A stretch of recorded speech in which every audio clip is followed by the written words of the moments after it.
മറ്റു റിപ്പോർട്ടുകളിലേക്ക്. സൗദി അറേബ്യയിലെ ജയിലിൽ കഴിയുന്ന മലയാളി അബ്ദുൾ റഹീമിന്റെ മോചനത്തിൽ പ്രതിസന്ധി. 7.5 ലക്ഷം റിയാൽ അഥവാ 1,66,00,000 രൂപ ഉടൻ നൽകണമെന്ന വാദിഭാഗം അഭിഭാഷകന്റെ ആവശ്യമാണ് പുതിയ പ്രതിസന്ധി സൃഷ്ടിച്ചിരിക്കുന്നത്.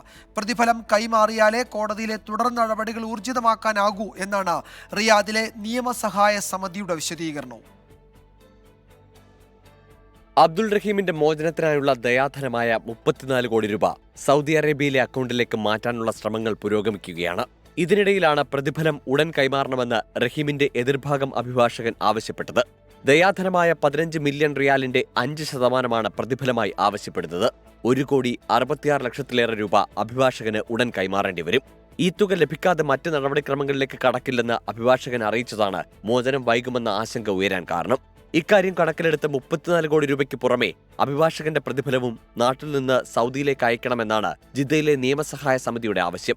പ്രതിഫലം നൽകുന്നതിൽ വീഴ്ചയുണ്ടായാൽ റഹീമിന്റെ മോചനം വൈകുമെന്ന് സമിതി ചൂണ്ടിക്കാട്ടുന്നു. അബ്ദുൾ റഹീമിന് മാപ്പ് നൽകുന്നതുമായി ബന്ധപ്പെട്ട ഉടമ്പടിയിൽ ഗവർണറേറ്റിന്റെ സാന്നിധ്യത്തിൽ വാദിഭാഗവും പ്രതിഭാഗവും ഒപ്പുവെച്ച ശേഷമാണ് ദയാധനൻ കുടുംബത്തിന് കൈമാറുക. ഈ ഉടമ്പടി ഉടൻ ഉണ്ടാകുമെന്നാണ് സൂചന. മോചനദ്രവ്യം നൽകാൻ തയ്യാറാണെന്ന പ്രതിഭാഗവും അത് സ്വീകരിച്ച അബ്ദുൾ റഹീമിന് മാപ്പ് നൽകാൻ തയ്യാറാണെന്ന വാദിഭാഗവും കോടതിയെ അറിയിച്ചിട്ടുണ്ട്.